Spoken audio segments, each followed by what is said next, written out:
Ahí está grabando, doctor. Bueno, gracias. La clase de hoy me han impuesto, me han avisado que tengo que hablar únicamente del último punto de la bolilla 3, que nos quedó pendiente la clase anterior, ajustándonos al cronograma. Bueno, yo no soy por ahí muy adicto a hacer caso, así que eh, si bien no voy a entrar en la bolilla 4, o sea que voy a hacer caso a medias,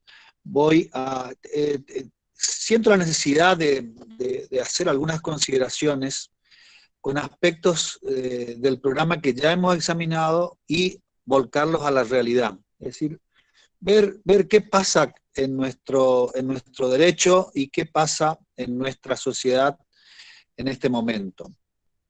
El, la anima en este criterio el hecho de que estoy de acuerdo con los principios de la reforma universitaria de 1918, eh, entre los cuales el principal de ellos es la asistencia libre y docencia libre, y que incluso en el caso del estatuto universitario está previsto en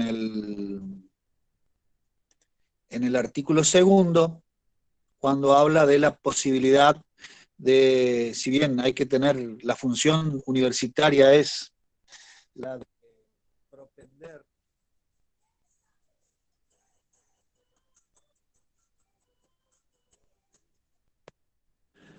la función, la misión universitaria es la de absoluta prescindencia en materia ideológica, política, religiosa y sin discriminación en el orden racial, religioso, de nacionalidad, ideología, opinión política, gremial, sexo, posición económica, condición social o caracteres físicos. Pero no se desentiende de los problemas sociales, políticos, ideológicos, sino que se los debe estudiar científicamente. ¿Por qué hago esta aclaración? Porque eh, puede generar una serie de descontentos los temas o los aspectos que voy a tratar, teniendo en cuenta la situación particular de la emergencia sanitaria, emergencia social, emergencia política, emergencia económica, en la emergencia que nos encontramos. Pero son temas sumamente importantes que, si bien lo vamos a dar en extenso en la bolilla 6, el último punto de la bolilla 6, que habla de emergencias constitucionales, yo creo que la podemos correlacionar con situaciones actuales para ir pensando y entendiendo algunas cuestiones y no desentendernos de ellas. La mejor forma de lograr el conocimiento es la crítica o el examen de la realidad y cuál es el alcance que esta realidad importa. Habíamos visto en la clase anterior, cuando hablamos de la forma republicana de gobierno, punto 2, el equilibrio de los poderes. Bueno, el equilibrio de los poderes está dado por una delicada enunciación de principios básicamente contemplados en la Constitución Nacional y por supuesto en las constituciones provinciales, que se sostienen a partir de un control mutuo que existe entre los poderes. He mencionado algunos casos y me quiero detener, eh, porque me interesa que ustedes tengan análisis crítico de las situaciones y de la realidad, y me detengo en algunos de esos controles. Por ejemplo, una forma de control es el tema actual que mucho periódico, mucha radio, mucha televisión eh, contempla, que es la reforma judicial. La reforma judicial no es otra cosa que una ley en la cual coexisten distintos centros de poder para lograr determinada normativa que va a regir a partir del futuro. Porque las leyes son para el futuro y no para el pasado, salvo que sean de orden público o que tengan algunos requerimientos específicos al respecto. Pero es un caso de control, iniciada por el Ejecutivo. Existe un control mutuo que es el que se encargan ambas cámaras con distinta representación, unos representando a las provincias, el Senado, y otros representando al pueblo. La reforma judicial es una ley, como cualquier otra, que tiene una serie de bemoles o aspectos que deben ser considerados. Que yo las he dividido, porque seguramente lo ideal sería que la lean, que la analicen, porque son temas de actualidad y son temas totalmente relacionados con la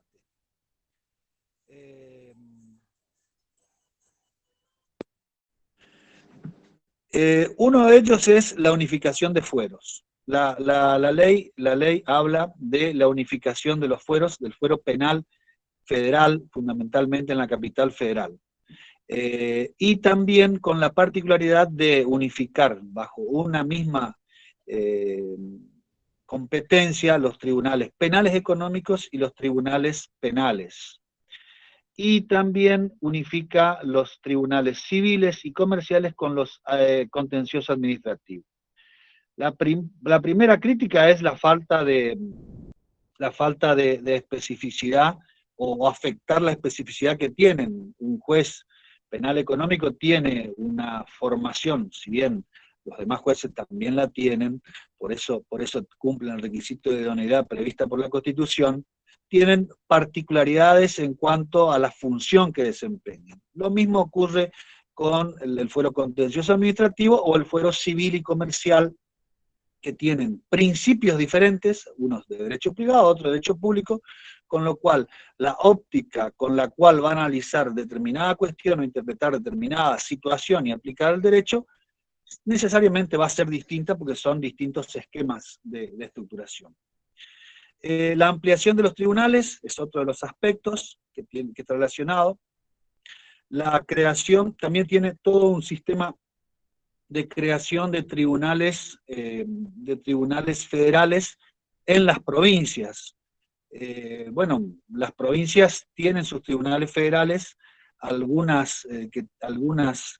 bastante de las provincias tienen tribunales constituidos, es decir, creados, pero no constituidos, y entre otros existe una ampliación de estos tribunales con cierto grado de desconocimiento de la realidad jurídica, política y social o estadística que puede marcar la existencia de delitos necesarios para ser reprimido o considerado por este tipo de órganos, que es el caso de, por ejemplo, Clorinda tiene un juzgado federal creado que no está funcionando y según la ley se crea otro nuevo tribunal federal, por lo cual Clorinda pasaría a tener 2 tribunales federales. Y sobre el filo o dentro de las modificaciones que se introdujeron, la inclusión de creación de cámaras federales en distintas provincias, en distintas jurisdicciones provinciales con competencia territorial y funcional determinada. Pero estamos en presencia de un sistema de control en el cual los órganos que conforman las distintas cámaras tendrán a su cargo el examen y disposición de estas situaciones, y con las mayorías necesarias se implementarán o no, con el control posterior, por supuesto, del Poder Ejecutivo, con su facultad de promulgar o vetar expresa o tácitamente la situación. Habíamos visto también en el punto 3, y esto es tan actual como el tema anterior, el federalismo. Y mencionamos una serie de principios relacionados con el hecho de que las provincias son autónomas, las provincias tienen facultades propias y producto de su conformación, y en especial la posibilidad que puedan dictar sus propias constituciones, por supuesto, con los límites o lineamientos que le prevé el artículo 5 y el artículo 123 de la Constitución, que marca cuáles son los temas que necesariamente deberá asegurar. Bueno, hasta acá no hay ningún problema, la Constitución es clara, precisa, más allá de que en materia de competencia o distribución de facultades entre las provincias y la nación, ha existido mucho movimiento, y en especial cuando vemos el próximo punto, o el punto que estaba destinado para hoy, vamos a ver que en materia impositiva hay un verdadero ir y venir que se mantiene a la fecha con ciertos institutos que han sido utilizados, en algunos casos desvirtuando los principios del federalismo. Pero nosotros nos encontramos que, como yo les decía en la clase pasada, que quiero ir a Corrientes y no puedo. Tengo que contestar una demanda en la ciudad de Goya y no puedo ir. Tengo que recurrir al sistema electrónico, más allá de que Goya esté en grado 5 de este proceso de encierro, y que me impide a mí acceder adecuadamente a la protección de la justicia. Lo mismo pasa con Corrientes, pero resulta que hoy tenemos que Corrientes tiene 80 casos de COVID positivo, con lo cual se genera una situación de endeblez sanitaria, que era la finalidad que se buscaba proteger. ¿Qué pasa con esto? ¿Qué se afecta? Y bueno, se afectan una serie de principios que están relacionadas y que son el sostén, del federalismo, como son el artículo 8, que establece: los ciudadanos de cada provincia gozan de todos los derechos, privilegios e inmunidades inherentes al título de ciudadano en las demás. La extradición de los criminales es de obligación recíproca entre todas las provincias. Es decir, que yo puedo circular en principio libremente por las provincias, pero resulta que ante una situación extrema de emergencia sanitaria, la decisión de una autoridad local, como es el gobernador, impide que yo pueda acceder a cualquier otra jurisdicción territorial sin que esté habilitado para ello.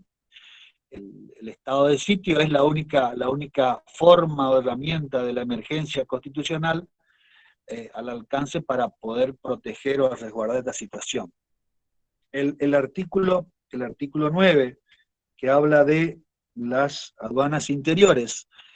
No existen las aduanas interiores, las aduanas son todas exteriores y son las encargadas de regular y percibir los derechos de importación y exportación. El artículo 10, fíjense qué importante, habla de, y también está relacionado con el punto que viene, habla de que en el interior de la República es libre el derecho de circular de los efectos de producción o fabricación nacional, así como los géneros, mercancías de toda clase, despachadas en las aduanas externas. Por supuesto que acá la doctrina y la jurisprudencia habla de dos conceptos, que es la circulación territorial y la circulación económica. La circulación territorial hace que yo pueda trasladarme sin ningún tipo de inconveniente de una provincia a otra, cosa que hoy, sin que exista estado de sitio, lo puedo hacer. Y la circulación económica sí puede ser gravada, que es el caso de que determinado producto de una provincia tenga que tributar en otra provincia algún gravamen por la circulación económica, que está reconocido, admitido por la Corte. Esto es muy frecuente en el límite entre Corrientes y Misiones, la circulación económica y la existencia, la oficina o la entidad recaudadora de la provincia de Misiones es bastante estricta, sobre todo teniendo en cuenta el tipo de comercio que se produce entre estas dos provincias, relacionado con ganado, vacuno, ovino y por supuesto los productos madera, té, yerba mate. Teniendo en cuenta que la explotación se hace casi conjuntamente entre las dos provincias. pero es una posibilidad de que se grave la circulación económica. Otra de las cuestiones que considera que era importante, son temas para reflexión, son temas para análisis, son temas para estudio, que es el caso del sistema punitivo producto de esta emergencia sanitaria. Por supuesto que hay casos extremos, fiestas multitudinarias en las cuales se corre cierto grado de peligro por las cuestiones que originan las restricciones de movilidad de las personas. Pero al respecto tenemos, por ejemplo, el decreto de necesidad y urgencia 297 del 2020, que es del 19 de marzo, uno de los primeros decretos, 260 creo que fue el primero, 297 fue uno de los primeros decretos que dictó el Poder Ejecutivo en el marco de las competencias que se considera que tienen, y prevé, por ejemplo, en el artículo 4, cuando se constate la existencia de infracciones al cumplimiento de aislamiento social preventivo obligatorio o a otras normas dispuestas para la protección de la salud pública en el marco de la emergencia sanitaria, se procederá de inmediato a hacer cesar la conducta infractora y se hará actuación a la autoridad competente en el marco de los artículos 205, 229 y concordantes del Código Penal. El Ministerio de Seguridad deberá disponer la inmediata detención de los vehículos que circulan en infracción a lo dispuesto por el presente decreto. Procederá a la retención preventiva por tiempo que resulte necesario. Es decir, más allá de lo que veamos cuando entremos a la parte del derecho constitucional del poder, con el análisis de los órganos, funcionamientos del Poder Ejecutivo, de las facultades, nos encontramos con que el Poder Ejecutivo tiene facultades, es decir, no tiene facultades de dictar disposiciones de tipo legislativa. Artículo 99, inciso 3, inciso tercero. Le está vedado la actividad legislativa precisamente por la naturaleza o función que cumplen. El inciso tercero dice en su segundo párrafo: el Poder Ejecutivo no podrá en ningún caso, bajo pena de nulidad absoluta e insanable, emitir disposiciones de carácter legislativo. Está vedado. Pero por supuesto, en el párrafo tercero, solamente circunstancias excepcionales hicieran imposible seguir los trámites ordinarios previstos por esta Constitución para la sanción de las leyes, y no se trate de normas que regulen materia penal, tributaria, electoral o régimen de partidos políticos, podrán dictar decretos por razones de necesidad y urgencia. Por supuesto, con un trámite previsto expresamente relacionado con que deben ser dictados en acuerdo general y que deben ser sometidos al control o a la ratificación de la Cámara del órgano legislativo permanente de control de este tipo de instrumentos. Pero resulta que en ejercicio de estas funciones asume el Ejecutivo funciones que no le corresponden, por ejemplo en materia penal, tal cual lo menciono en esta disposición que les leí recientemente. Con ciertos aspectos. Esto no significa que mañana vayan y salgan y violen todos los parámetros o aspectos relacionados con el aislamiento, ya sea en la provincia que se encuentren, teniendo en cuenta lo que les voy a decir. El artículo 205 establece un tipo penal de peligro, yo por cuestiones profesionales esta mañana fui a una repartición pública enfrente de la plaza. Y resulta que no pude llegar hasta el lugar porque había movimientos, cortado el tránsito, una manifestación. Yo creo que habrá habido 1000 personas, sin barbijo, sin nada, protestando, por supuesto. El derecho a la protesta es un derecho constitucional, pero qué mayor forma de propagar un virus que de esa forma. ¿Han cometido delitos? ¿No han cometido delitos? El delito del 205 es un delito de peligro, es decir, quien de alguna manera afecte o genere la lesión de la salud pública por la propagación de una enfermedad general. Por ejemplo, Profe, si yo hubiese tenido, o lo tuve, no sé, el coronavirus, y tengo un análisis de PCR, bueno, el análisis que se hace, no soy pasible de cometer el delito, porque tengo elementos más que suficientes que determinan la inexistencia de mi posibilidad de transferir o modificar la situación de enfermedad por no padecer la enfermedad.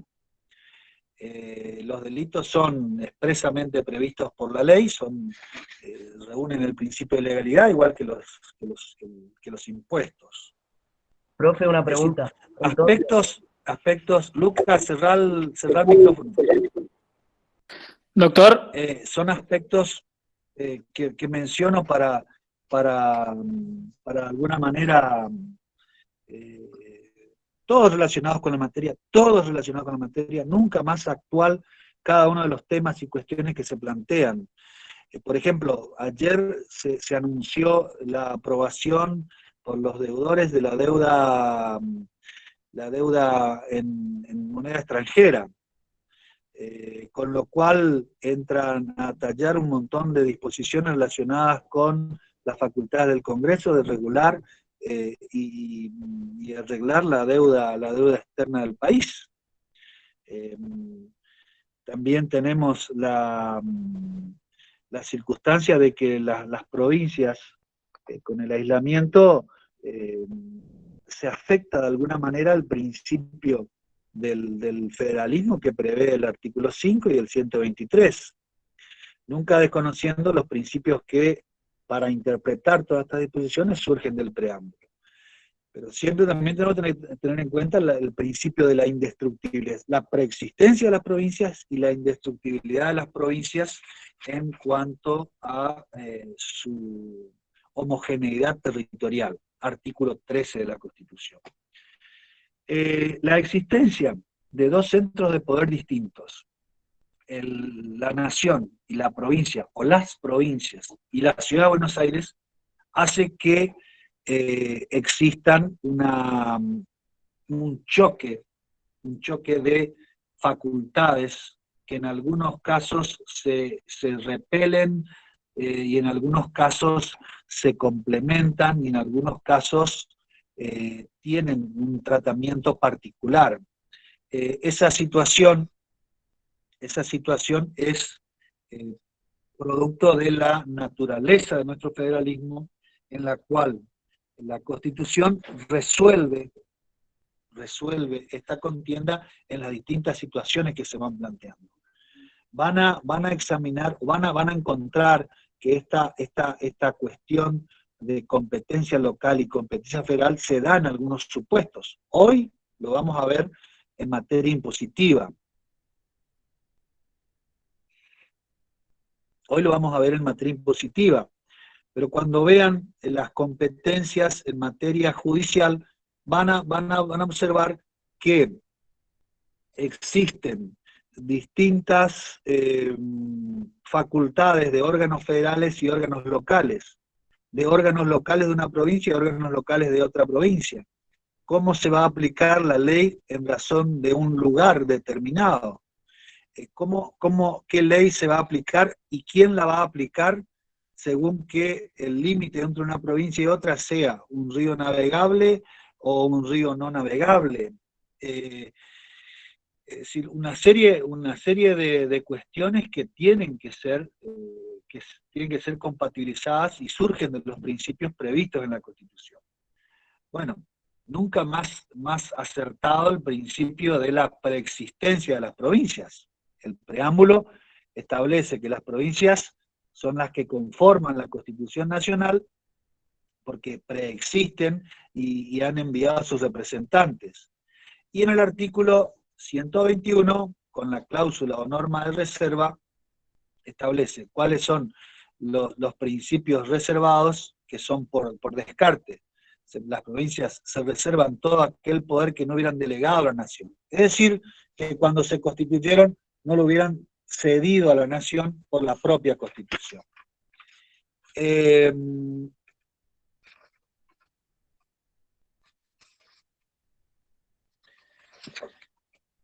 Cuando Marcelo la Filmina 23, me dijeron que no hable de la bolilla 4, pero no del artículo 4. El artículo Ahí comparto.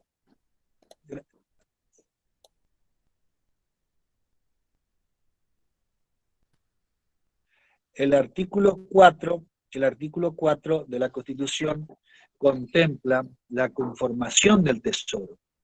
La conformación del Tesoro, que es el conjunto de recursos que tiene el Estado a su cargo, o a los cuales se puede acceder para solventar los gastos de funcionamiento del Estado. El artículo 4 prevé dos tipos de recursos: los recursos ordinarios y los recursos extraordinarios. Filmina el Power 26. El de la simple lectura del artículo 4 prevé dos tipos de recursos: los ordinarios y extraordinarios, de acuerdo a la asiduidad o dificultad mayor o menor que tenga el Estado para acceder o recurrir a ellos, o de la forma en que recurre a ellos. Así tenemos los ordinarios, que son los que normal y habitualmente emplea o utiliza, que son los recursos corrientes del Estado, que son aquellos que emanan de los tributos internos, externos, derechos de importación, derechos, impuestos directos, impuestos indirectos, y sirven para solventar las erogaciones ordinarias. Son aquellos que constantemente el órgano nacional, provincial o municipal recurre. Por ejemplo, estamos hablando de recursos federales, que son estos impuestos, más allá de las competencias que luego vamos a ver sobre impuestos directos e indirectos. Por supuesto, lo mismo ocurre con las distintas, con los demás grados de descentralización, que son, por ejemplo, en el caso de las provincias, que tienen sus recursos ordinarios, que también tienen recursos extraordinarios, es decir, aquellos a los cuales deben recurrir para momentos o situaciones particulares que no son las habituales o normales. Las provincias pueden endeudarse, pueden darse en peso, en moneda nacional o en moneda extranjera, son sujetos de derecho internacional. Esto ya no está discutido, la Constitución lo habilita, y con un único requisito de que tenga conocimiento el Congreso. Más allá de que cuando hablamos de eso, tenemos que examinar si este conocimiento del Congreso es con autorización o solamente hay que anoticiar al Congreso de que la autoridad autónoma provincial está participando en el ámbito internacional como sujeto de crédito en este caso. Por supuesto que también tiene las limitantes de que no puede afectar cierto grado de su patrimonio producto del origen del sistema de coparticipación, que es el sistema de redistribución o distribución de los tributos. Y después tenemos los recursos extraordinarios, que son aquellos a los cuales se recurre para determinados momentos. Nosotros utilizamos lo extraordinario constantemente. De hecho, para el funcionamiento normal y habitual del Estado, el gobierno anterior, y por supuesto también para solventar deuda de otros gobiernos, y así sucesivamente nos mantenemos en un sistema de excepcionalidad, de emergencia, y que lo extraordinario se transforma en ordinario. Pero los recursos ordinarios están destinados a una finalidad o particularidad específica, que son el caso de los empréstitos o operaciones de crédito, internacional o local. Lo que ayer anunció el presidente con el ministro de Economía es un claro ejemplo de un tipo de obtención de créditos de recursos extraordinarios, porque están adecuando, arreglando la deuda, por supuesto, para que tengan solvencia crediticia para obtener seguramente de otra fuente la subsistencia o la posibilidad de solventar los recursos. Habrán oído que los límites de emisión son sumamente importantes, el hecho de que se ha hecho una licitación internacional que se declaró desierta para la impresión de billetes. Bueno, la mejor dicho, la emisión genera, cuando no tiene sustento, genera, ya lo van a ver en economía y en finanzas, genera inflación. Porque no tenemos, la moneda no tiene el respaldo necesario para solventar la equivalencia entre el dinero y lo que cuesta determinados bienes y servicios. En este marco de la excepcionalidad también se establece que son recursos extraordinarios la venta o locación de tierras públicas, son las tierras fiscales. Ahora en Río Negro resulta que las tierras fiscales, bueno, está el problema con las tierras fiscales, la ocupación de los pueblos originarios. Bueno, en este caso no sería tan serio desde el punto de vista de la seriedad, ¿no? de la importancia, sino serio los planteos, sino que serían más bien producto de procesos de afectación de la propiedad del Estado. Pero sí existe la propiedad originaria como recurso de los pueblos originarios, que es reconocida por la Constitución.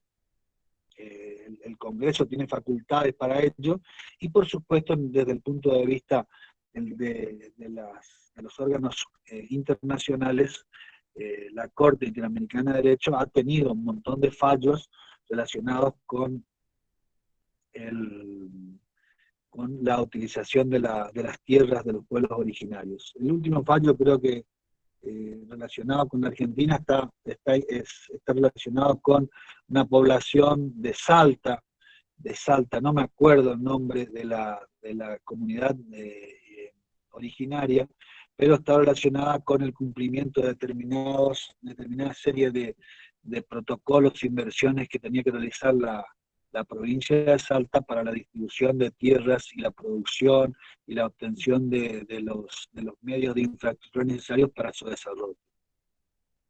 Que de alguna manera la resolución le impone a la provincia la realización del cumplimiento de estas obligaciones internacionales. Por supuesto, con mecanismos de multa, costas o gastos que se ha generado, y además con sistemas de vigilancia o de control de cumplimiento de resoluciones, que es el medio que utiliza generalmente la Corte Interamericana de Derecho para revisar el cumplimiento de sus sentencias. Cuando hablamos de impuestos, el programa en el punto 4 habla de clases de gravámenes. Todos los autores, Sarín, Sáez, nosotros en la cátedra siempre lo hemos tratado así, determinamos qué son los tributos, o qué son los ingresos, o qué son, a qué se refiere con todos estos recursos destinados a solventar gastos, y nos demanda cierto grado de precisión. Precisión que por ahí no existe o no se deja de lado, pero es sumamente importante, porque a nosotros nos reporta la idea de tesoro una masa que tiene distinto origen. en la cual coexisten distintas competencias, nacional, provincial, municipal, con distintos tipos de principios. ¿Y qué nos reporta o qué nos demanda esto? Que evitemos la doble imposición, o triple, o imposición múltiple, que es cuando distintos órganos tienen por objeto el mismo tributo, el mismo hecho imponible. Que es uno de los problemas que se planteaba ya por el principio del siglo XX con el tema de la que fue resuelto por la coparticipación, como porque determinados impuestos eran cobrados tanto por la nación como por la provincia.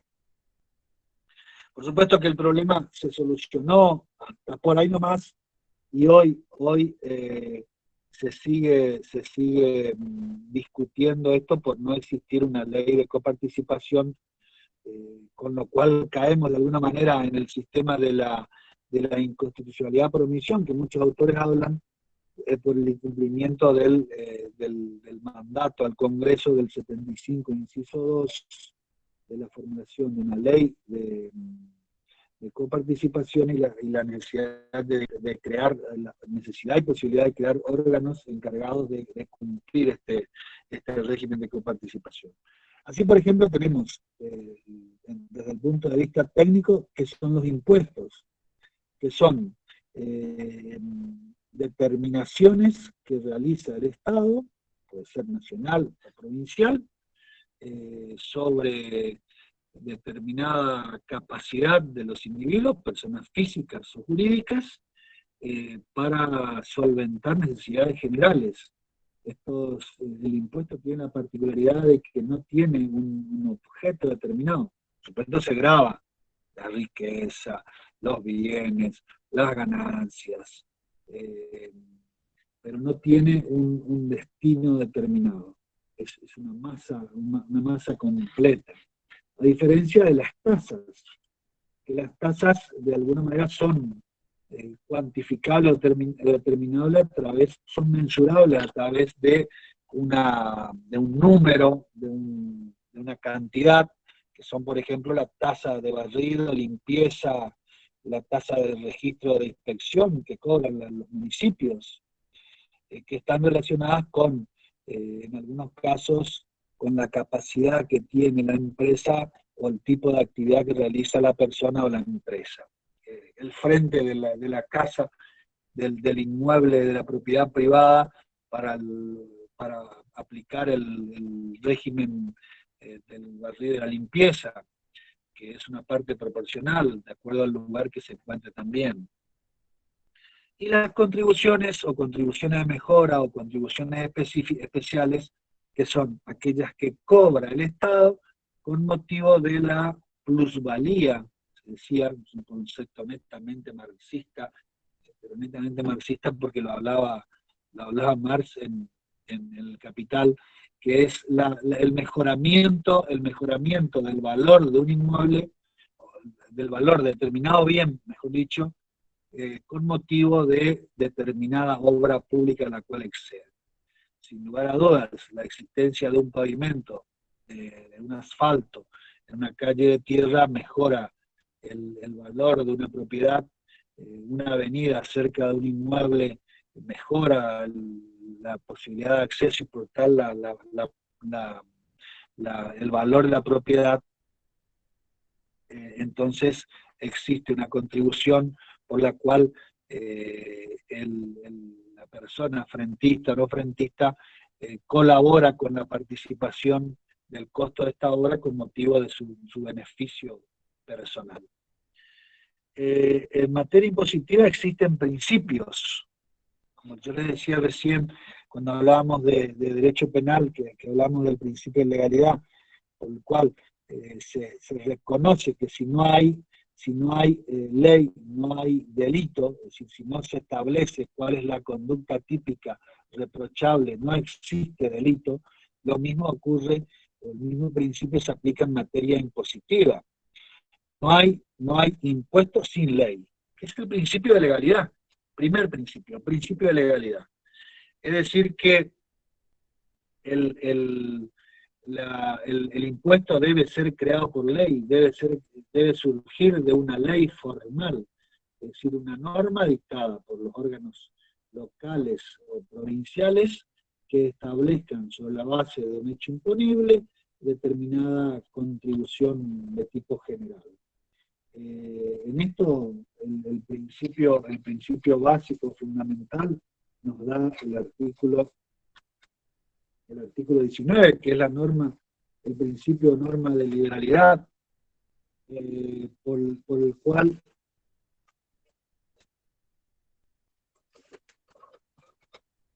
las acciones privadas de los hombres que de ningún modo ofendan al orden y a la moral pública ni perjudiquen a terceros están solo reservadas a Dios y excepto la autoridad de los magistrados.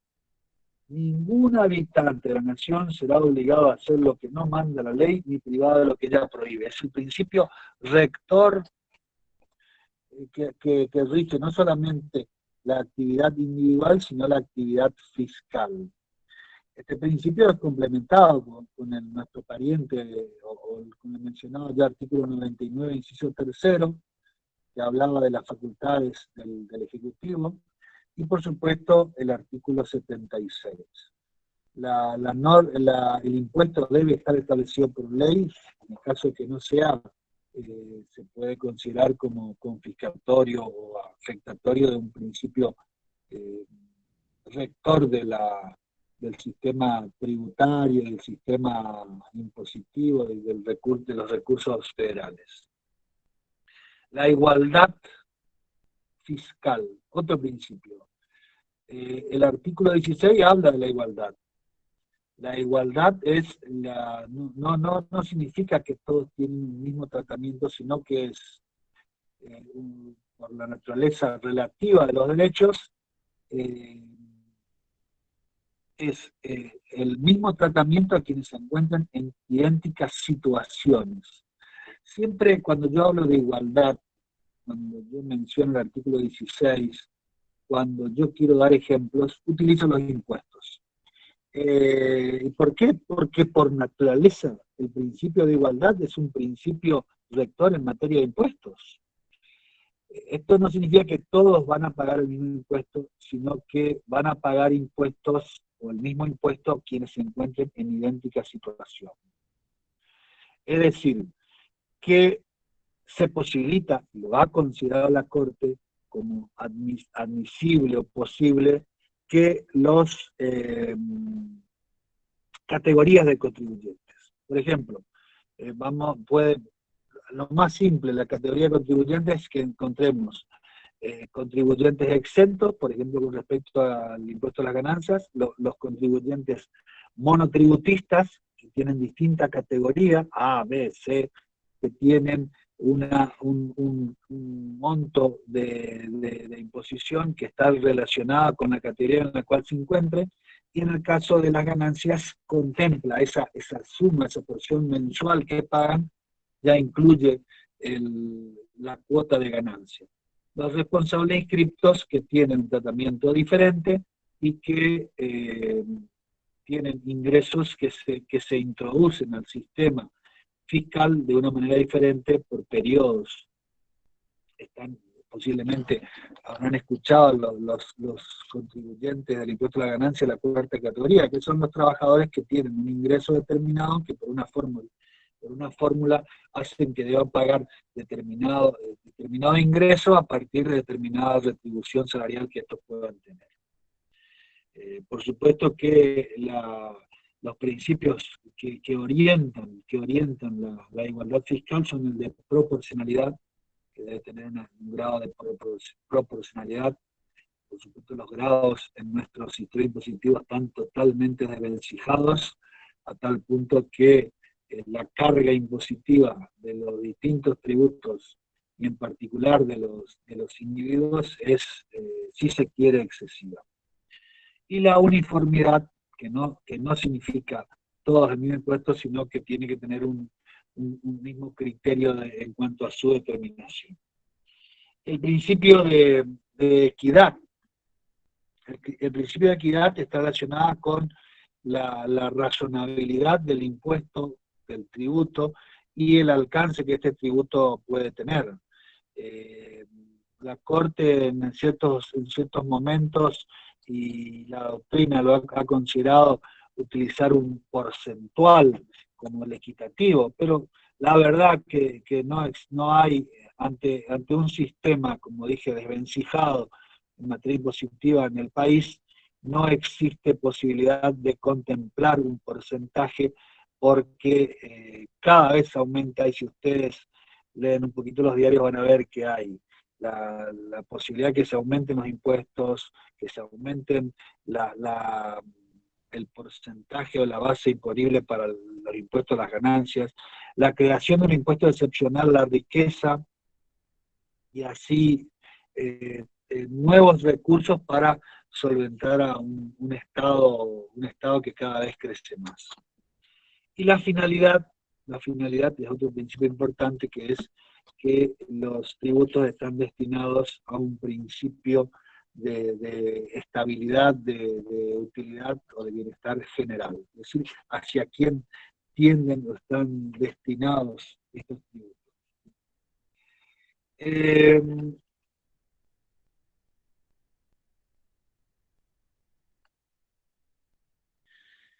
La Filmina o el Power 33.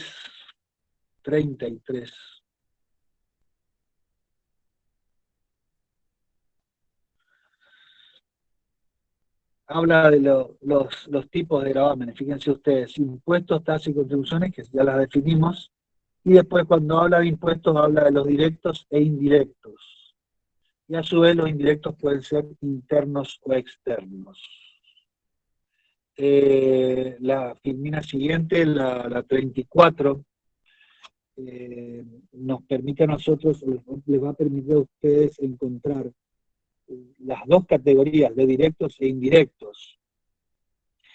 Los impuestos tienen dos sujetos que actúan, y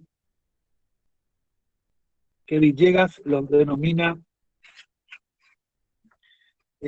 sujetos de derecho y sujetos de hecho. Es decir, que pueden estar en una misma persona o pueden diferir. Es decir, quién está obligado a pagar y quién efectivamente paga. Cuando el tributo o las personas se identifican en una sola, en principio no hay problema, salvo para esa persona que va a tener que pagar el impuesto. Así se dividen en directos e indirectos. Los directos son aquellos en que precisamente se identifica el contribuyente de hecho con el contribuyente de derecho.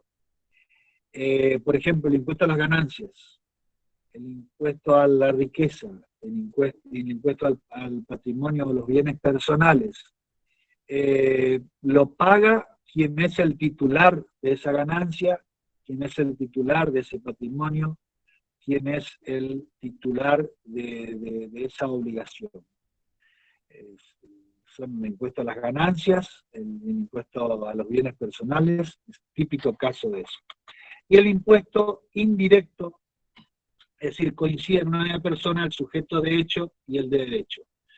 Lo tengo que pagar yo, porque tengo determinada ganancia, y yo voy a la ventanilla y pongo la plata y satisfago ese impuesto. Y después tenemos los indirectos, en los cuales difieren el contribuyente de iure o de derecho y el contribuyente de facto, que es el caso generalmente de los impuestos al consumo, por ejemplo el IVA. El IVA, el sujeto de derecho va a ser el que me vende o el que me fabrica el determinado producto. Pero yo, como último eslabón de la cadena, voy a ser quien va a tener que pagar o poner la plata de ese impuesto. Es un impuesto fácilmente recaudable.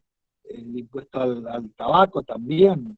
El impuesto que grava las bebidas es otro tipo de impuesto, de este tipo.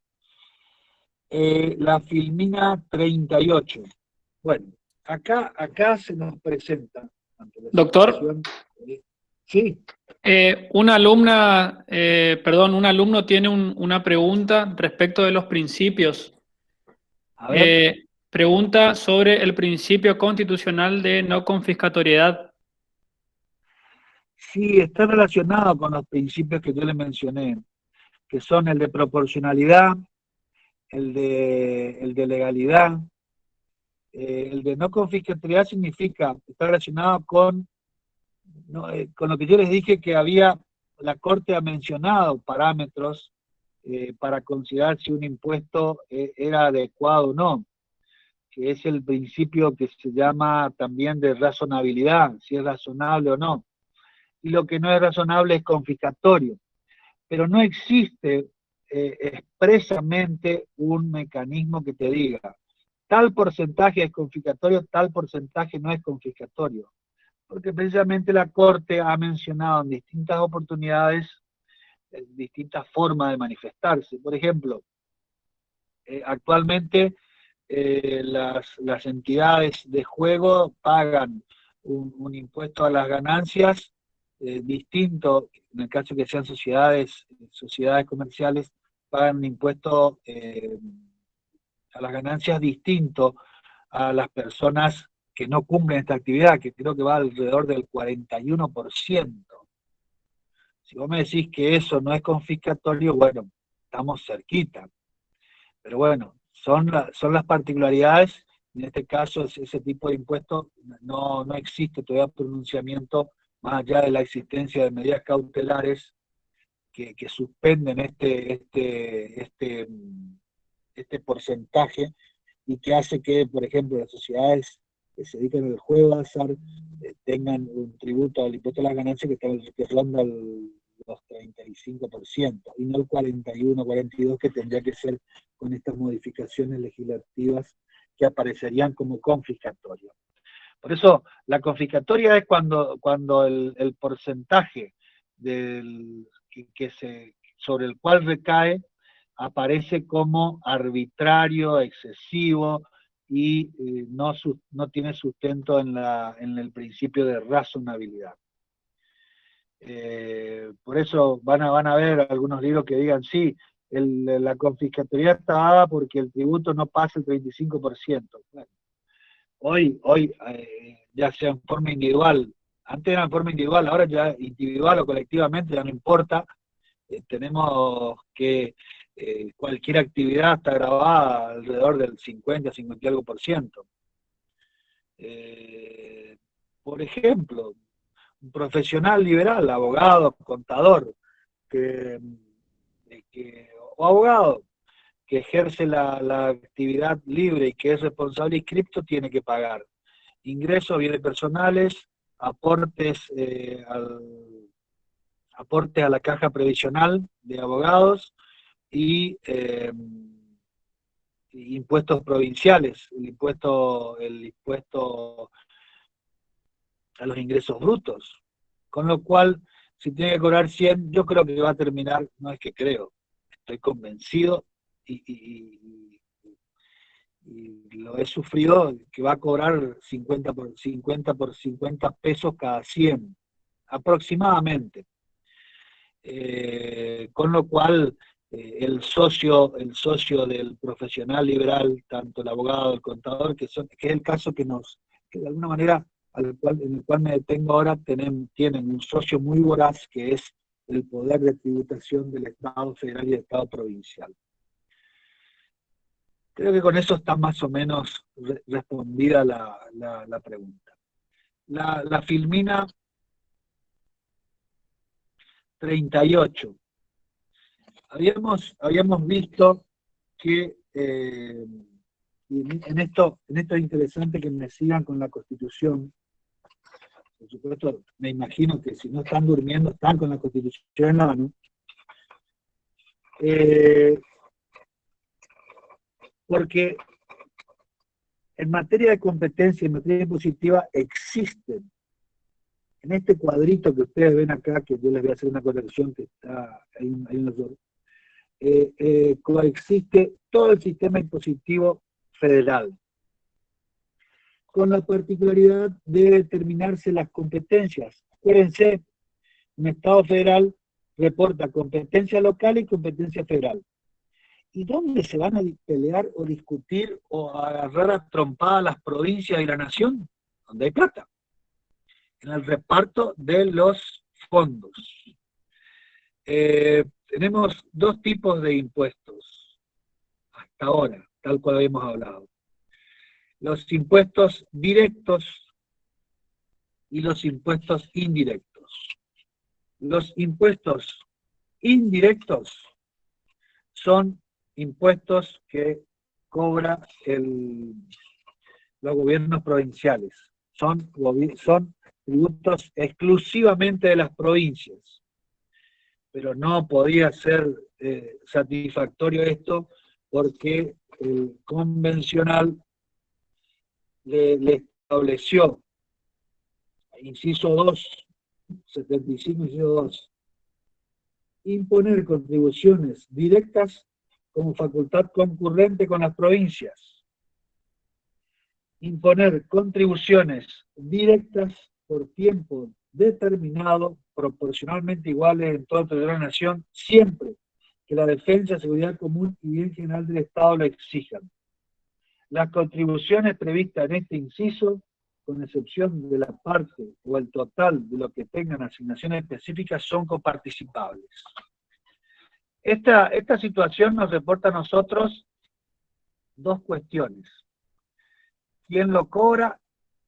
Y, en el caso, ¿quién lo determina y cómo se distribuye? El sistema de resolución del problema fue el régimen de coparticipación, es decir, lo cobra la nación.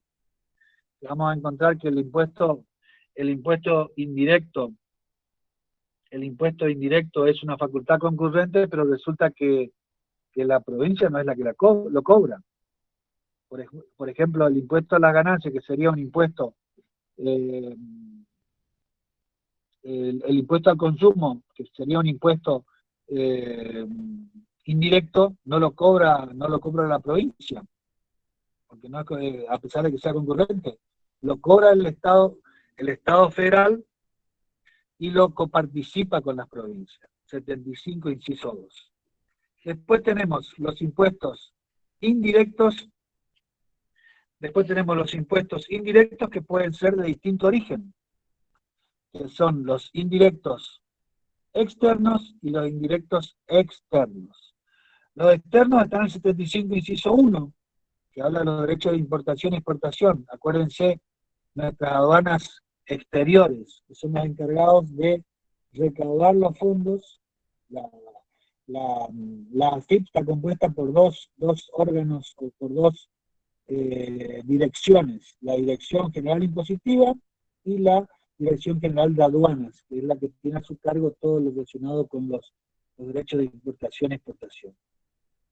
Que a pesar de la intención de las provincias explicitada en el 53, que se establecía, y en el 60, 53-60, que establecieron que este tributo iba a ser temporalmente de la nación, porque establecía que iba a ser por 6 años un tributo federal, fundamentalmente hasta el año 1866, resulta que la reforma del 66 dejó sin efecto y mantuvo el recurso indirecto externo como exclusivo del gobierno federal. Los impuestos indirectos internos, que son concurrentes, y los impuestos directos, que son un tributo provincial, pero que, fíjense ustedes, el artículo 75, inciso 2, establece que las contribuciones directas por tiempo determinado, proporcionalmente iguales en toda la nación, siempre que la defensa, seguridad común, bien general, así lo exijan. Es decir, que la nación se apoderó de los tributos directos, los cobra, los gasta y también, por supuesto, los reparte, con el sistema este de coparticipación. Acá tenemos una particularidad. Allá por el año 90 se empezaron a aplicar lo que se denominaron los pactos fiscales, que son acuerdos o pactos de adhesión o leyes de adhesión entre la nación y las provincias, por las cuales se establecían o modificaban los porcentajes. Porque resulta que con el sistema de coparticipación que derrama, diariamente derrama en las provincias los ingresos, resulta que las provincias gastaban más de lo que tenían, entonces se mantenían endeudadas.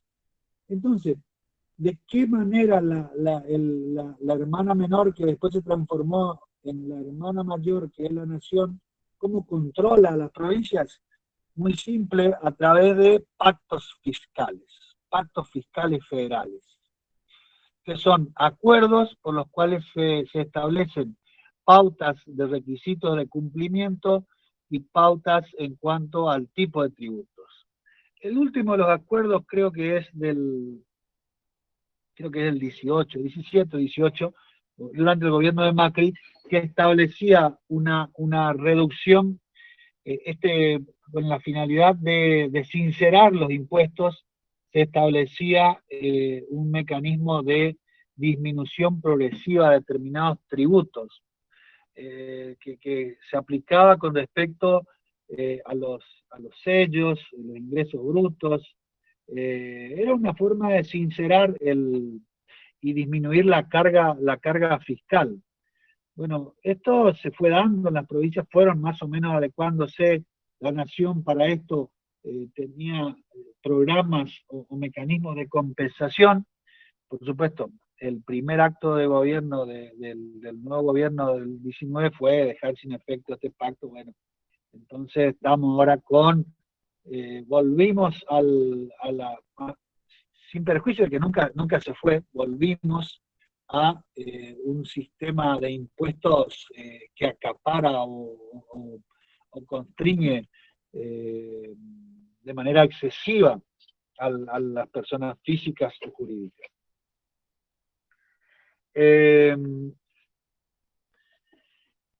La Filmina 39, fíjense, ahí está la ley 23.548, que es la de coparticipación federal. Por supuesto, estas leyes han tenido distintas modificaciones, pero prevén un sistema de reparto de las competencias.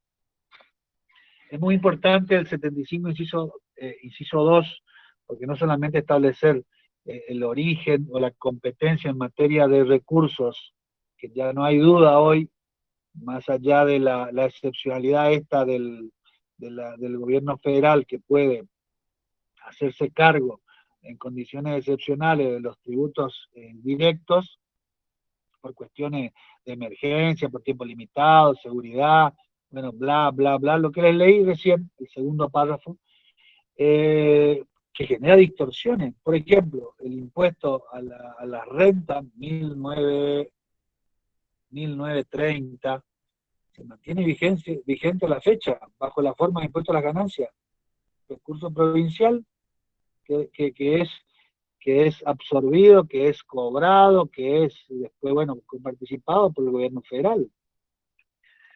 Excepcional. Pasaron casi 100 años. Muy interesante el cuadrito este de la Filmina 41, cuando habla de la distribución. Fíjense la forma en que se distribuye. Por supuesto que al sistema de distribución proporcional existen siempre, somos muy eficaces los argentinos para inventar mecanismos o atajos que crearon lo de esto del ATN, los acuerdos del Tesoro Nacional, que son aquellos que utiliza para ir cubriendo necesidades excepcionales, que bueno, que por ahí se le van la mano y cubre las finalidades de algún gobierno amigo y castiga a un gobierno enemigo. Pero bueno, son las desviaciones del federalismo cuando los órganos de control no actúan adecuadamente. Y cuando el control que existe entre el legislativo, ejecutivo o judicial no funciona. Pero esto no es así, es decir, es así, pero tiene soluciones. Fíjense que en noviembre del 15 o diciembre del 15, ni bien asume Macri, la Corte dicta una resolución por la cual establece o condena al Estado federal a devolver a las provincias de Santa Fe, Córdoba, determinados tributos que estaban siendo captados de manera inadecuada por el gobierno federal. Fortunas, impresionante dinero, que por supuesto después fueron readecuadas a través de estos mecanismos de pactos fiscales o pactos particulares en la cual se determinan sistemas de compensación para evitar la hecatombe que esto puede ocasionar. Esto se produce generalmente en el ámbito del sistema, los sistemas previsionales provinciales, que están bastante complicados. La filmina 42 habla de los porcentajes. Por supuesto, estos están relacionados con la ubicación, por la cantidad de población, una serie de variables que se tienen en cuenta y son producto de negociaciones.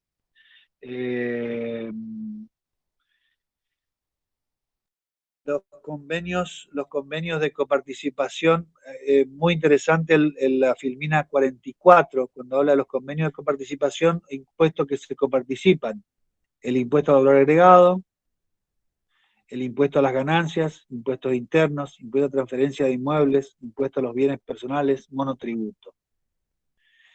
Y por último, espero que no me haya excedido, sí me excedí, pero bueno, no importa. Creo que estuvo interesante las cosas, por lo menos espero que les haya generado algún tipo de inquietud alguna de las cosas que les he mencionado, sobre todo en la primera parte, para que se adentren en temas que son de actualidad y que se van a mantener en la actualidad por varios meses. Una sola cosita más, para dejarlos con la parte práctica, está relacionada con el presupuesto. En los exámenes siempre se mencionan, o el alumno viene y dice, sí, el presupuesto, el cálculo de recursos y de gasto establecido anualmente. El presupuesto es una ley que como tal tiene una redacción o formulación típica de cualquier ley formal, en la cual participan distintos órganos, eso sí, y con particularidades, como son que proviene del Ejecutivo, con órganos específicos que tienen por finalidad la conformación o estructuración del presupuesto, y después el mecanismo de aceptación o de sanción que tiene la intervención de ambos órganos. Y que existen órganos de control, que como son la Sindicatura General, que tienen distintas funciones o alcances en cuanto al control, como también como también lo hacen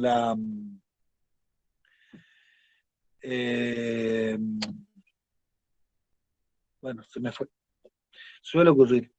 El presupuesto es anual, en el caso de que no exista un presupuesto dictado, se prorroga el cumplimiento del anterior. Por supuesto, es una herramienta sumamente importante porque tiene por objeto proteger o determinar cuál es el destino que van a tener los fondos, y existe el jefe de gabinete, es el encargado de controlar la ejecución y adecuación del presupuesto, que es, acuérdense que el jefe de gabinete es una desconcentración, es decir, no tiene personalidad propia, sino que tiene las funciones establecidas, que es el encargado de la administración general,